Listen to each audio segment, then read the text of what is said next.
Damos la bienvenida al abogado Mauricio Alarcón, director de la Fundación Ciudadanía y Desarrollo. Quisiéramos, abogado Alarcón, enfocar con usted lo que se viene en este 2022, un año electoral. Efectivamente, este es el año electoral, aunque muchas personas visualizan como 2023 el año de las elecciones, lo cierto es que como la fecha en que elegiremos a nuestras autoridades locales desde en el mes de febrero, todo el proceso electoral se desarrollará mayoritariamente en este año. Las piezas empezarán a moverse pronto en el caso de, por ejemplo, ministros de Estado o asambleístas en funciones que quieran aspirar a un cargo. Incluso hemos escuchado en algunos espacios en medios de comunicación miembros de la Asamblea Nacional que no descartan correr a nivel local e incluso ministros del actual Ejecutivo que le hacen un guiño de ojo a candidaturas locales, precisamente en la provincia de La Suaya. Así es que empezaremos a ver cambios, yo diría, en las próximas semanas, en los próximos meses. No nos olvidemos que más allá de la inscripción formal de una candidatura, lo que probablemente tenga lugar entre los meses de septiembre y octubre de este año, la pre-campaña, aunque prohibida por el Código de la Democracia, se empezará a ver en cuestión de días. ¿Qué implica un año electoral para el gobierno de turno? No nos olvidemos que siempre hay un termómetro del éxito o del fracaso de un gobierno en funciones, tanto cuando hay una elección intermedia para gobiernos locales como cuando se realiza una consulta popular. Esto históricamente en los últimos años de democracia en el país se ha producido más allá de quien ocupe el poder. El gobierno tiene un reto enorme, no nos olvidemos que es un movimiento nacional que ha accedido a la función ejecutiva, pero muy debilitado al legislativo, porque en abril del año pasado apenas consiguió 12 de 137 legisladores, y subidos en un carro oficial, subidos en un barco enorme que es el gobierno nacional, muchos intentarán quizá anclarse a la figura del movimiento político o incluso a la del presidente de la República, que mal o bien aún conserva una imagen positiva y puede jalar. En cada elección en Ecuador se deplora el alto número de partidos políticos, muchos sin claras definiciones siquiera. Recordemos solamente los debates que se dieron en Ecuador para la presidencia de la República, la ideología, la calidad de los candidatos. ¿Habrán nuevos actores? ¿Habrán nuevas opciones que se generen en este año en Ecuador? Hay algunas opciones que pugnan por convertirse en actores políticos. Yacu Pérez con su movimiento Somos Agua. Alfaro Vive Carajo, que quiere incursionar en la vida política nacional. Carlos Rabascal, que quiere crear una alternativa de un frente progresista. Sí, pero estamos, Gustavo, en una cuenta regresiva. No nos olvidemos que la personería jurídica para nuevas organizaciones políticas tiene que estar validada y confirmada antes de que oficialmente inicie cualquier proceso que derive en candidaturas, en este caso para los gobiernos locales. El tiempo es muy corto. La cuenta regresiva es cortísima. Estamos hablando que son muy pocos meses los que tendrían los actores que tú has mencionado para obtener el aval del Consejo Nacional Electoral. Claro, podría tan pronto como febrero iniciarse ya este año electoral.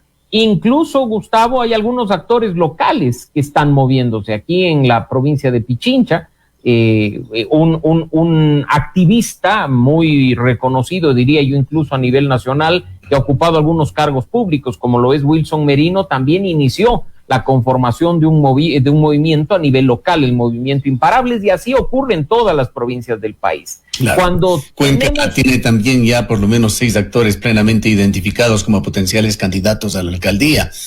Uno de ellos que mencionabas tú, ministro de Bienestar Social, que estuvo justamente en un acto cuasi electoral el día de ayer en la ciudad de Cuenca. ¿Qué hará el gobierno con respecto a estas elecciones? ¿Habrá alguna estrategia oficial? Difícil hablar de una estrategia en este momento si ni siquiera hemos visto una estrategia para gobernar. Tú conoces que yo he sido muy crítico en eso, de que las acciones que el gobierno ha realizado durante estos poco más de 7 meses en funciones han respondido a coyunturas y a hechos emergentes, y no a un plan, no a una estrategia, ni siquiera al plan de gobierno que nos presentaron cuando estaban en campaña. Así es que yo al momento no veo una estrategia electoral, no veo incluso que la dirigencia del movimiento, creo como movimiento oficialista, esté haciendo un fuerte trabajo de base para conseguir candidatos y para articular actores de cara a las elecciones de febrero de 2023. Podríamos tener una sorpresa, pero creo que son otros los actores político-partidistas que se encuentran en una actividad permanente desde hace algún tiempo. Es innegable ver la actividad en territorio de el nuevo movimiento Revolución Ciudadana, el movimiento correísta, innegable la actividad de la izquierda democrática que obtuvo un muy buen resultado en el proceso de elecciones legislativas y presidenciales el año pasado. Así es que esas acciones son las que tarde o temprano van a derivar en las candidaturas locales y como tú bien mencionabas en el punto anterior, y no quiero dejarlo pasar, Gustavo, siempre en una democracia es saludable que hayan muchos actores políticos. La pluralidad política es valiosísima, pero lo cierto es que tienen que ser actores políticos legítimos por un lado y legales por otro. Lo que tenemos en Ecuador lamentablemente no es ni legítimo ni legal, porque tú has visto que la formación de organizaciones políticas ha sido fuertemente cuestionada por temas como la falsificación de firmas de adherentes y de afiliados y otras tantas acciones que por la vía judicial aquellos que han sido eliminados por el Consejo Nacional Electoral activan para poder mantenerse vivos. El gobierno estará entonces muy ocupado más bien en las tareas que le tocan, que no ha podido aún resolverlas. La crisis carcelaria que viene de la mano con los temas delincuenciales, de seguridad, del narco, la recuperación económica que no se logra. Han mejorado ligeramente los índices, pero no se puede hablar de un país en franca recuperación. Falta, por ejemplo, la catalización del empleo. El sistema de salud, si bien la vacuna sin duda es el logro más grande de este gobierno, seguimos con un sistema de salud en crisis, así como la seguridad social. Y así es, Gustavo, lo prioritario para 2022, desde mi punto de vista, para el gobierno nacional va a ser lo económico.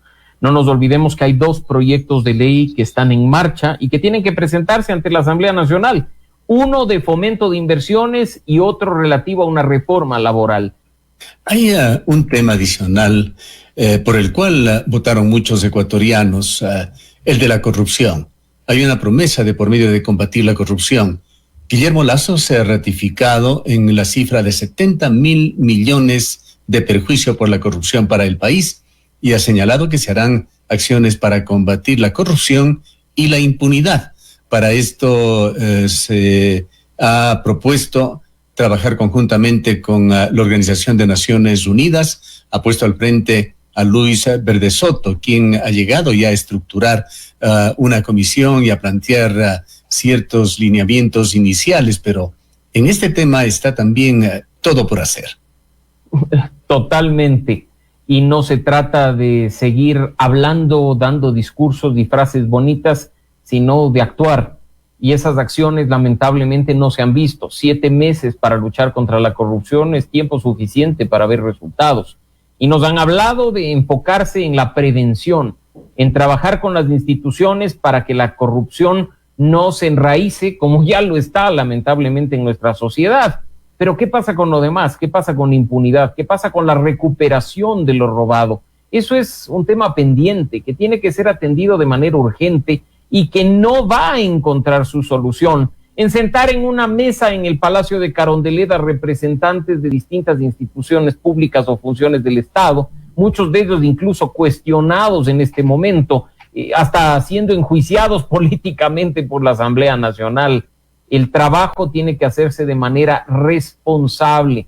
Y aunque desde Carondelet, desde el Ejecutivo, nos digan que la política pública viene del presidente y punto, ese punto debe eliminarse porque las políticas públicas y la ejecución de los planes y programas que de ellas se derivan tienen que contar con el apoyo de la sociedad civil. Si el gobierno, en particular la Presidencia de la República, cree que sola puede lograr resultados a partir de discursos bonitos o documentos interminables de lineamientos de anticorrupción, creo que están soñando y perderemos 4 años en darle a la ciudadanía algo de responsabilidad, de resultados, además en este tema que es tan sensible, ¿no?